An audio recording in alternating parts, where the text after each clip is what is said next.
ছয় এই শহীদ মিনার থেকেই চুক্তি কোটা সংস্কার আন্দোলন শুরু হয়।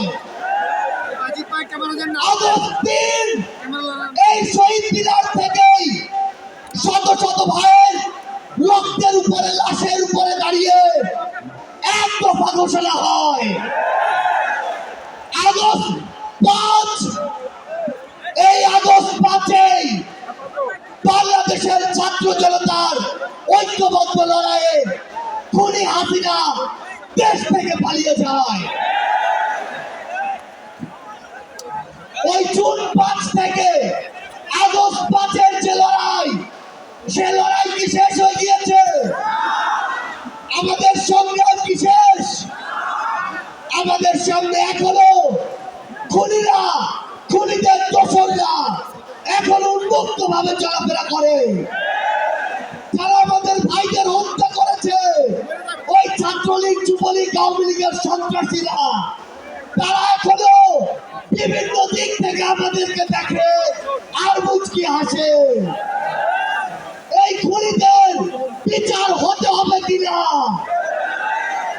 আমার যারা আহত যোদ্ধা রয়েছে, শহীদ পরিবার রয়েছে, তাদের এই খুনের বিচার হতে হবে কিনা, আমরা অবিলম্বে অন্তর্বর্তীকালীন সরকারকে একটি আহ্বান জানাতে চাই।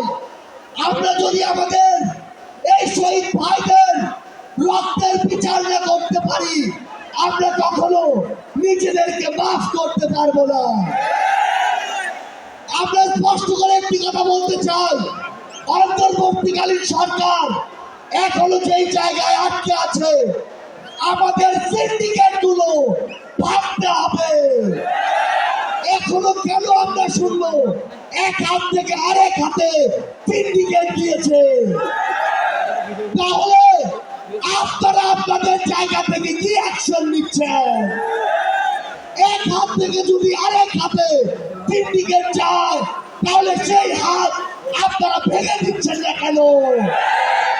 আমরা অন্তর্বর্তীকালীন সরকারকে আরেকটি স্পষ্ট আহ্বান জানাতে চাই, সেটি হচ্ছে আমাদের এই বাংলাদেশ সকল দেশের সাথে বন্ধুত্বপূর্ণ পররাষ্ট্র নীতিতে যাবে, কিন্তু সেই বন্ধুত্বপূর্ণ পররাষ্ট্র নীতির সুযোগে কেউ যদি মাথায় উঠে বসে, আমরা তাকে মাথা থেকে মাটিতে ফেলে দিতে বিন্দু মাত্র দ্বিধা করবো না।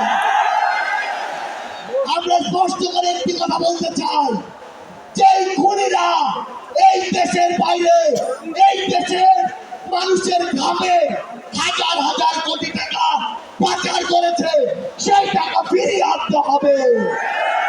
আমরা স্পষ্ট করে বলতে চাই, ওই গোপালগঞ্জে যে খুনির দোসররা এখনো ঘাপটি মেরে আছে, তাদেরকে আইনের আওতায় বিচার করতে হবে।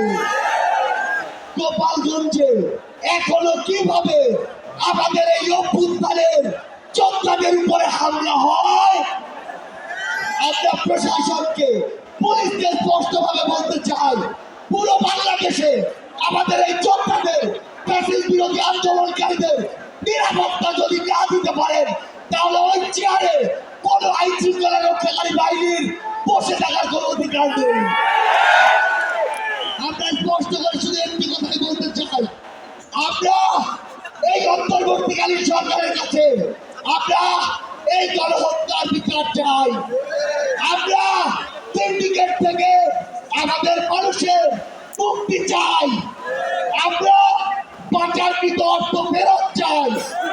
আমরা দ্রব্যমূল্য নিয়ন্ত্রণ করে মানুষের স্বস্তি চাই।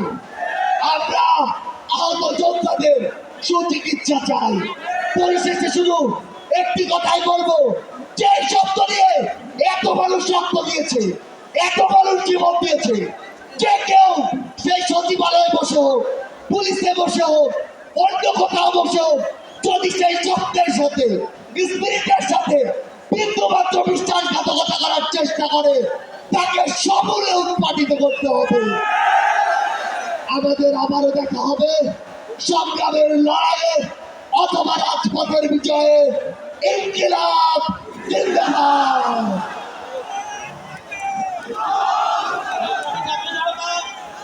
বক্তব্য দেবেন বৈষ্ণব বিরোধী ছাত্র আন্দোলনের নির্বাহী কমিটির সদস্য রাজপথের লড়াকু সৈনিক মুস্তাক তাবাস্তর।